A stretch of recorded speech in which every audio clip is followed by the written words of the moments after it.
Hi, I'm Dustin Abbott, and I'm here today to give you my first look, kind of my build and handling episode, looking at the Fujinon XF 16-55mm F2.8. And this lens is also RLMWR. So LM refers to the fact that it has linear motors, and so it has truly fast, truly silent autofocus. And that's certainly a standout for that. Also, this is WR, or weather resistant. It is their designation for weather sealing. And so this is a pro grade kind of normal zoom for Fuji's X mount cameras. And so in this case, I'm reviewing it on the Fuji X-T3. And so this is designed for APS-C cameras. And as a result, there are really kind of few competitors, true competitors for this lens, in that it's a more premium zoom lens than what most manufacturers invest in for their APS-C lines.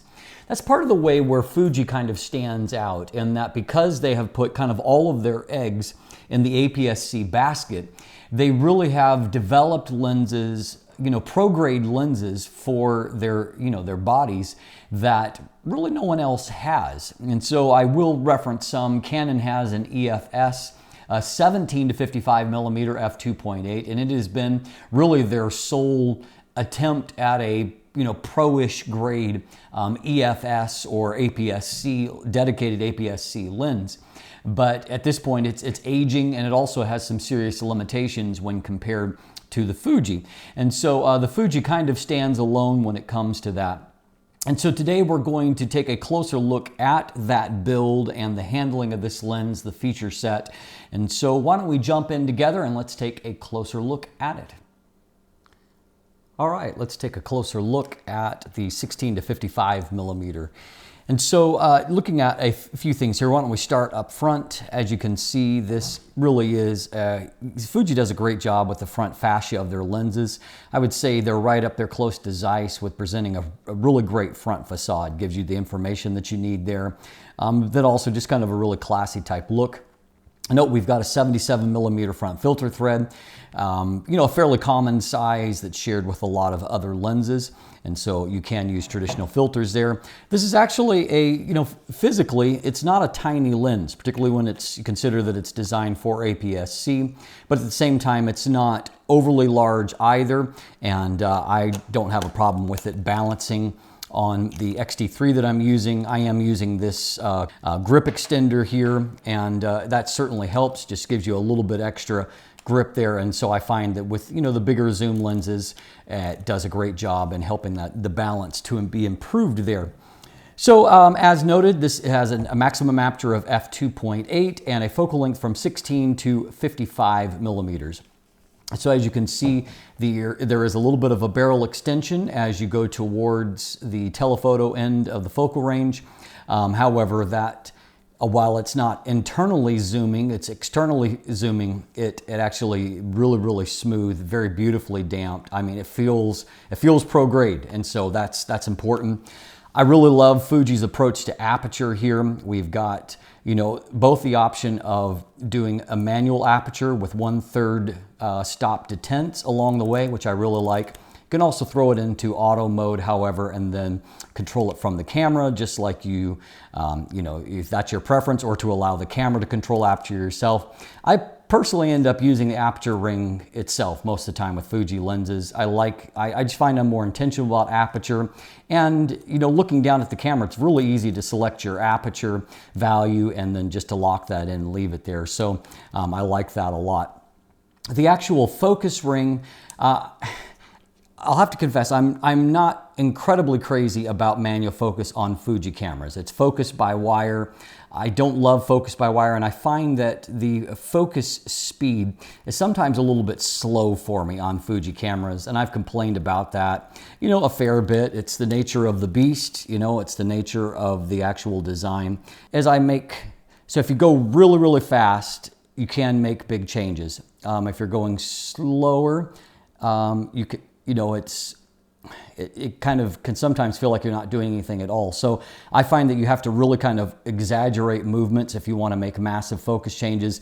You know, you develop a feel for it, but still, it's not my favorite approach to it. Fortunately, the lens itself, if you actually are using, its LM stands for linear motors, and so it's got Fuji's premium focus approach here, and autofocus is really super fast. I mean, super fast and super quiet.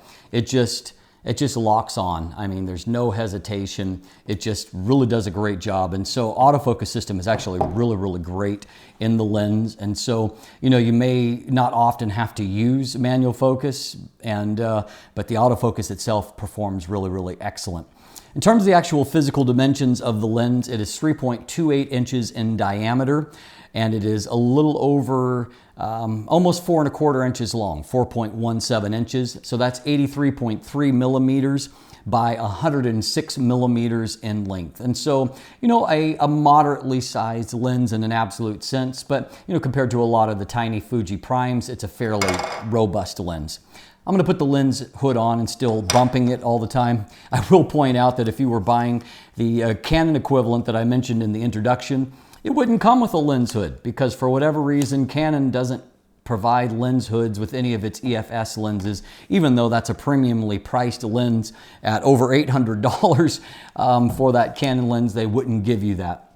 Now, in terms of the actual focal length equivalency here, because Fuji's crop factor is 1.5 times, this is a lens that starts at 24 millimeters, so a really nice wide focal length, and it will zoom out through 84 millimeters. So, you know, gets you basically right into prime portrait range there. And so a really, really great focal length. And of course, you know, it definitely best the focal length offered by the full frame equivalents that are typically 24 to 70 millimeters. This gives you just as wide on the wide end, but it gives you a little bit more of telephoto reach, which is certainly handy.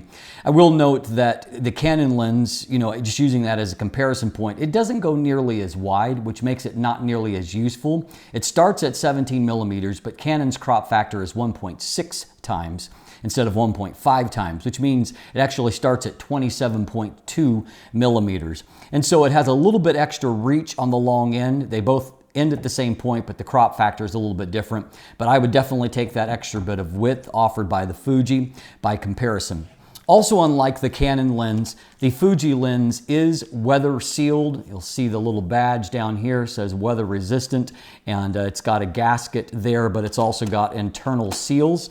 And so, you know, it has a premium grade of build. It has a mix of some metals and some engineered plastics, but executed in such a way that feels, you know, like a premium lens.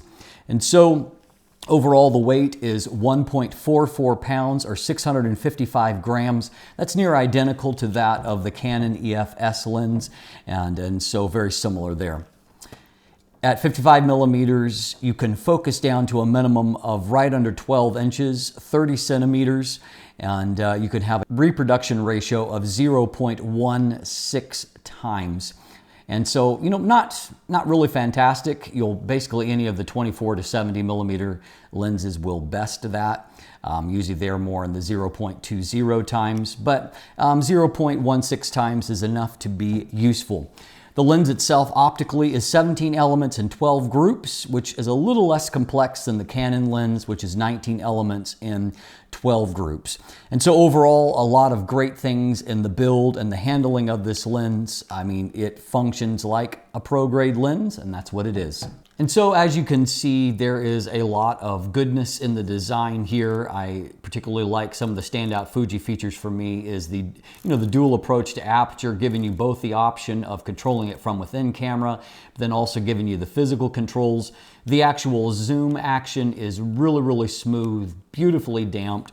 And then of course beyond that, I really do like the nature of the autofocus on the lens and how quiet and how fast it is. It really is an impressive performance. In fact, the only noise that really comes to mind is in the focus process is that if you have the lens stopped down, you will hear just a little bit of noise that is the aperture iris opening and closing, because it focuses with the aperture fully open and then it closes it down at the time of the shot. So the only noise you actually hear as associated with focus is really the aperture itself as it racks open and close. But it's a really, really quiet experience, and that makes it a nice option for video work as well, because you're not going to be picking up any kind of sound in the onboard mic. Now, this is a premium lens with a premium price, and most of the time it is north of $1,000 in the US market, typically around the $1,100 range. Right now at the moment, Fuji has $300 off and has had kind of an extended sale on a number of their lenses, and so it applies to this right now. So at the time I'm doing the review, it's actually available for $899 at B&H Photo. And so if you are interested in this lens, and I recognize you haven't heard my full review yet, but if you are already interested, this is really a great opportunity to jump on board, because that's a significant discount on an incredibly versatile lens that you can do a whole lot with. You can do 90+% of your photography with a lens like this if you so desire. And so at $899, while that's still expensive, for all that you're getting, it's really not a bad price. And so and you can take a look in the description down below and take a look at photos that I'm taking with the lens. And so you can catch up on the image gallery there. There are those buying links if you'd like to purchase one for yourself, B&H Photo, Amazon, etc. All of it's accessible from there. You can also follow me on social media, including now on Instagram. You could sign up for my newsletter and stay apprised of all of the new developments. On top of that, of course, you can also become a patron and get sneak previews of upcoming content and a chance to interact with me before the general public does about new releases. And of course, if you haven't already, please click that subscribe button right here on YouTube. Thanks for watching. Have a great day.